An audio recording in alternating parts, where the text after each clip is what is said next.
रूस यूक्रेन के बीच युद्ध चल रहा तो दूसरी तरफ इसका फायदा उठा रहा है चीन। जी हां, वही चीन जो भूखा है दूसरे देशों की जमीन हड़पने में। इस बात को आप ऐसे समझ सकते हैं कि चीन अपनी सेना भेज रहा है सोलोमन द्वीप में, और इस बात के संकेत तब मिले जब एक दस्तावेज लीक हो गया और फिर खड़े हो गए अमेरिका ऑस्ट्रेलिया के कान। लेकिन सवाल यह भी है कि क्या चीन नहीं सुधरेगा और क्या हो सकता है चीन ऑस्ट्रेलिया के बीच जंग, और आखिरकार सोलोमन द्वीप है कहां? इन तमाम सवालों के जवाब हम आपको इस वीडियो में देंगे। नमस्कार, जय हिंद, भारत तक देख रहे हैं आप, मैं हूं आयुष। दरअसल चीन की चोरी पकड़ी गई लीक दस्तावेज से, जिसमें ये खुलासा हुआ कि सोलोमन द्वीप के पास भूमाफिया चीन अपनी सेना भेज रहा है, यानी कि चीन अपनी सैन्य उपस्थिति बढ़ा रहा है सोलोमन द्वीप के पास, जिसके बाद झटका लगा है सोलोमन द्वीप के पड़ोस में, यानी कि ऑस्ट्रेलिया न्यूजीलैंड में। सोलोमन द्वीप की ओर से खुलासा किया गया कि उसने चीन के साथ एक समझौते पर हस्ताक्षर किए, लेकिन ऑस्ट्रेलिया के लिए अधिक चिंता पैदा करने वाली बात एक सीमा सुरक्षा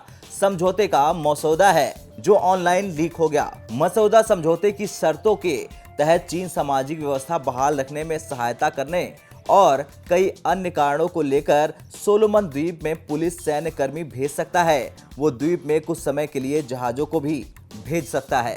सोचिए, चीन इतना बड़ा समझौता कर गया और ऑस्ट्रेलिया को पता भी नहीं चला, और जब पता चला तो काफी देर हो चुकी थी, जिसके बाद ये माना जाने लगा कि चीन दुनिया के किसी भी देश की जमीन हड़पने की भनक किसी दूसरे देश को लगने नहीं देता। तो वहीं ऑस्ट्रेलिया के विदेश एवं व्यापार विभाग ने एक बयान जारी कर कहा कि हमारे क्षेत्र को अस्थिर करने वाले किसी भी कार्य से हम चिंतित होंगे।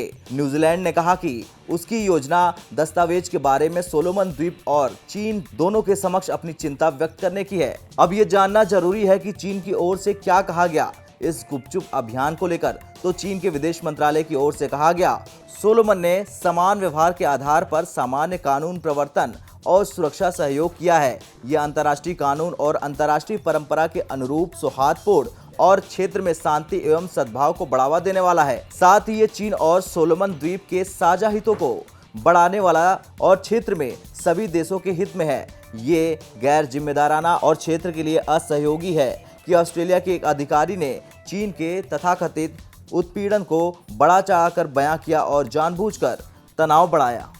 खैर, अभी ये साफ नहीं है कि सुरक्षा समझौता को कब अंतिम रूप दिया जाएगा, इस पर कब हस्ताक्षर किया गया है, ये कब प्रभावी होगा। लेकिन कहीं ना कहीं ऑस्ट्रेलिया, ताइवान और न्यूजीलैंड जैसे देशों के लिए ये बहुत बड़ा झटका है और इन्हें भारत से सबक लेना चाहिए।